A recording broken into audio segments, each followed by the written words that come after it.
পরে শুনলাম যে সে আন্ডার-19 45 জনের স্কোয়াডে নাই। তো আমি শুনে অবাক হলাম। তখন আমি আসলে আমাদের শিপন ভাই যেহেতু আন্ডার-19 কোচ ছিলেন, সিলেক্টর ছিলেন, আমি ফোন দিয়েছিলাম যে শিপন ভাই এরকম একটা ফাস্ট বোলার দেখলাম আজকে যে খুবই জোরে বল করে। তখন শিপন ভাই আমাকে বলল যে তার থেকেও জোরে বলার ওই স্কোয়াডে নাকি আরও 2-3 জন আছে। মানুষ যখন একটু স্টার হয় তখন কিন্তু চেঞ্জ হয়ে যায়, কিন্তু মাশাআল্লাহ সোফার লাস্ট 7 মাস ধরে আমি দেখছি যে ফজরের নামাজে এভরিডে নাহিদ রানা এসে নামাজ পড়ছেন, 5 ওয়াক্ত নামাজ পড়েন এবং পিএসএল ফাইনাল খেলে এসেই হোটেলে এসেই ব্যাগ রেখে রাতের বেলা সুইমিং পুলে যে হাফ অ্যান আওয়ার সুইমিং করেছেন। প্রথম আসলে কক্সবাজারে আমরা খেলছিলাম, নাহিদ রানা তার ডেবু ম্যাচ ছিল বরিশালের এগেনস্টে, আমি ওপেনার হিসাবে তার বল ফেস করেছিলাম।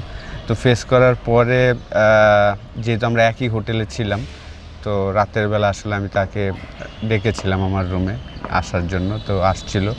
তারপর জিজ্ঞাসা করলাম, পরে শুনলাম যে সে আন্ডার-19 45 জনের স্কোয়াডে নাই। তো আমি শুনে অবাক হলাম, কারণ ওই সময় ওই বল খেলে ওই ম্যাচে আমার কাছে মনে হচ্ছিল যে ওই সময় বাংলাদেশের সবচেয়ে ফাস্টেস্ট বলার, তার থেকে জোরে বলার ওই সময় কেউ ছিল না। যদিও আমাদের অনেক ফাস্ট বলার ছিলেন, হাসান মাহমুদ, তারা অনেক জোরে বল করতেন, কিন্তু ওই মুহূর্তে আমার মনে হয়েছিল যে রানাই সবচেয়ে ফাস্টেস্ট।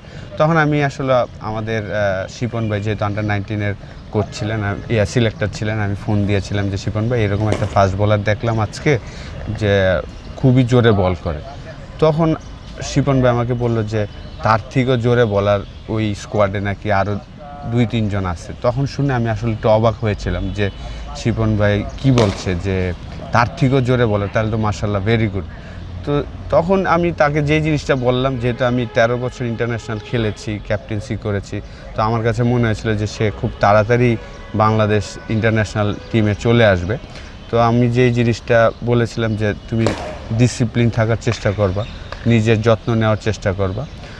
যেহেতু আমি আসলে লাস্ট 6-7 মান্থ হলো টিমের সাথে আছি, ইয়াং এজে এত ডিসিপ্লিন ছেলে আমি মাশাআল্লাহ খুব কমই দেখেছি, যেহেতু আমিও একদম ইয়াং বয়সেই বাংলাদেশ টিমের সুযোগ পেয়েছিলাম। তো মানুষ যখন একটু স্টার হয় তখন কিন্তু চেঞ্জ হয়ে যায়, কিন্তু মাশাআল্লাহ সোফার লাস্ট 7 মাস ধরে আমি দেখছি যে ফজরের নামাজে এভরিডে নাহিদ রানা এসে নামাজ পড়ছেন, 5 ওয়াক্ত নামাজ পড়েন এবং পিএসএল ফাইনাল খেলে এসেই হোটেলে এসেই ব্যাগ রেখে রাতের বেলা সুইমিং পুলে যে হাফ অ্যান আওয়ার সুইমিং করেছেন।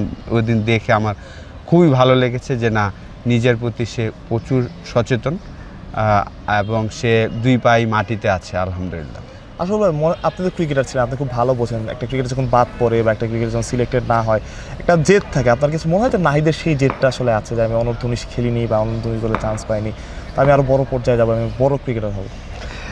পরে আসলে আমি যেটা শুনেছিলাম যে আসলে তার নাকি একটু পায়ের ফ্র্যাকচার বা সামথিং ইনজুরির একটা সমস্যা ছিল মনে হয়, কিন্তু সে রিহ্যাব ভালো মতন করে তারপরে ওই জেটটা তো থাকে। যেমন আমি আমার কেরিয়ারে যখন আন্ডার-13 প্রথম ট্যুর হলো বাংলাদেশের হয়ে শিলিগুড়িতে, আমাকে প্রায় 15 দিন আগে আমাদের সিলেক্টর রফিকুল আলম ভাই উনি আমাকে সিলেক্ট করে ফেলেছেন, কিন্তু ফাইনাল সিলেকশন যখন করলেন আমাকে রাখেনি। তখন কিন্তু আমার মধ্যে ওই আপসেটটা ছিল যে খেলা ছেড়ে দিব, এরকম অনেক কিছু চিন্তা এসেছিল। পরে ওয়াহিদুল গনি স্যার আমাকে বললেন যে তোমাকে আমি তোমাকে 2nd ডিভিশন খেলাবো, আন্ডার-13 চান্স পেন না, আমাকে উনি 2nd ডিভিশন খেলাবেন এরকম আমাকে বললেন এবং সুজন ভাইয়ের মাধ্যমে 2nd ডিভিশন খেলালেন অমরজ্যোতিতে। তো এই জেটটা তো থাকে, নাহিদ রানার হয়তো বা ওই জেটটা তো ছিলই এবং সেও ওই সময় থেকে নিজের যত্নটা নেওয়া শুরু করেছে আলহামদুলিল্লাহ। এখন খুবই ভালো লাগে যে 2টা ফরম্যাটই সে চমৎকার খেলছেন বাংলাদেশের হয়ে এবং লাস্ট 2 বিপিএল তার সাথে কাজ করার আমার একটা অভিজ্ঞতা হয়েছে রংপুর রাইডার্সে। সেখানেও দেখেছি যে চমৎকার সিরিয়াস এবং সে পারফর্ম করছেন এভরি গেমই, সব ফরম্যাটই সে মাশাআল্লাহ এখন ভালো করছে। আসল ভাই মানে আপনি বিশেষ করে যখন ব্যাটিং কোচ হলেন বা জাতীয় দলের সাথে যুক্ত হলেন, তারপর থেকে আসলে আপনাকেও লাকি বলা যায় যে বাংলাদেশ দলের পারফরমেন্সও ভালো এবং ব্যাটাররাও খুব ভালো করছেন। আপনার কাছে কী মনে হয় আসলে আমরা যে দলটা দেখলাম যে মাঠে স্লেজিং করছে, মানে পাকিস্তানের মতো দল, একটা সময় আমরা আসলে আন্ডারডগ ছিলাম, এখন দেখা যাচ্ছে যে আমরাই ফেভারিট ওদের সাথে, তো আমাদের লিটন দাস স্লেজিং করছে বা নাহিদ রানা বাউন্সার মারছে, ওদিক থেকে নাজমুল হোসেন শান্ত দারুণ ক্যাপ্টেন্সি করছে, এই দলটা আসলে কোথায় আলাদা আপনার কাছে কী মনে হয়? যেহেতু আসলে আমি লাস্ট 7 মান্থ ধরে টিমের সাথে আছি, আমার কাছে মনে হয়েছে যে এক্সপিরিয়েন্স, আপনি যদি দেখেন যে টেস্ট টিমটা এখন যদি ওয়ার্ল্ডে আপনি যতগুলো টেস্ট টিম আছে, বাংলাদেশ কিন্তু 4-5টা টিমের মধ্যে একটা টিম আমি মনে করি যে এক্সপিরিয়েন্সের দিক দিয়ে আপনি যদি ব্যাটারদের ম্যাচের সংখ্যা দেখেন অলমোস্ট 50, 70, 100, 40। তো একটা টিমে যখন আপনার 7-8 জন প্লেয়ারের ম্যাচের সংখ্যা এতগুলো হবে, তখন কিন্তু টিম অটোমেটিক পারফর্ম করবে, রেজাল্ট আসবে। সেম গোজ টু, আমি মনে করি যে T20 যে টিমটা খেলছে, এই টিমটাই কিন্তু লাস্ট 2 বছর ধরে খেলছেন ইয়াং সাইড। কিন্তু দেখেন তানজিম তামিম 2023 থেকে রেগুলার মেম্বার, পারভেজ হোসেন ইমন, তৌহিদ হৃদয় রেগুলার মেম্বার, হোয়াইট বল ক্রিকেটে পারফর্ম করছেন। তো এই আমার কাছে মনে হয় যে এখন যে টিমটা আমরা কাজ করছি, প্রত্যেকটা প্লেয়ার খুব এক্সপিরিয়েন্স এবং তারা খুব সচেতন তাদের পারফরমেন্স যেন ইমপ্রুভ করে। সাথে সাথে যার প্রত্যেকটা 3টা ফরম্যাটের ক্যাপ্টেনই চাচ্ছে যে তাদের টিমগুলো যেন ভালো একটা পজিশনে যায়।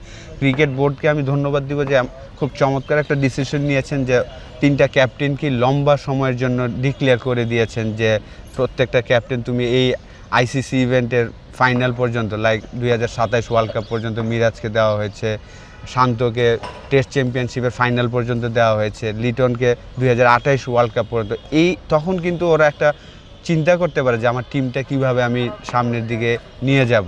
তো এই জায়গাটাতে আমার মনে হয় যে আমাদের 3টা ফরম্যাটের প্লেয়াররাই খুব এক্সপিরিয়েন্স, এই কারণেই আসলে ভালো রেজাল্ট হচ্ছে। দেখেন আমি যখন 13 বছর খেলেছি, আমার কাছে যেমন ছিল ড্রেসিং রুম পরিবেশ এখন সেমই লাগে, যেহেতু আমি এই পরিবেশটাতে ছিলাম। বাইরের থেকে অনেক প্রশ্ন আসে, মানুষ হয়তো বা যখন রেজাল্ট না হয় তখন আমরা অনেক প্রশ্ন করে থাকি যে আসলে টিমের পরিবেশ মনে হয় ভালো নাই।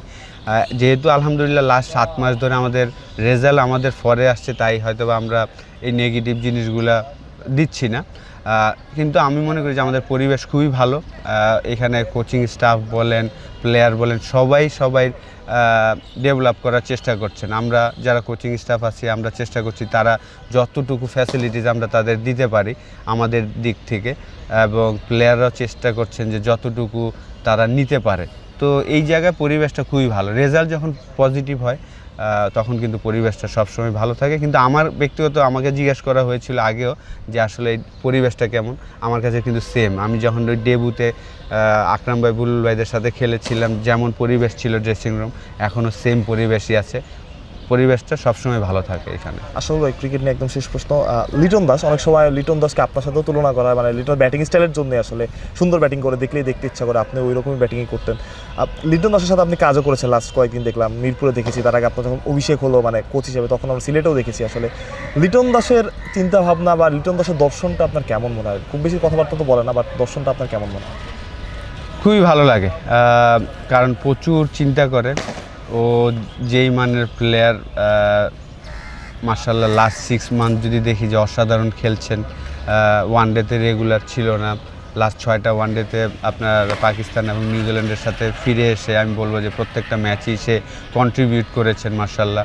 টেস্ট ম্যাচে তো সবসময় সে বরাবর ভালো ছিলেন, আর T20তে ক্যাপ্টেন্সি করছেন। তো আলাদা, আমি বলবো যে তার চিন্তা ভাবনা ডেফিনেটলি আর কি অন্যরকম, যে ভালো করার জন্য যেই পজিটিভ জিনিসগুলো দরকার, গেমটা রিড করতে পারে খুব ভালো মাশাআল্লাহ, সিচুয়েশনটা কি ডিমান্ড করছে ওইভাবে চিন্তা করছেন, ইমপ্রুভ করছেন মাশাআল্লাহ, অনেক ইমপ্রুভ করছেন।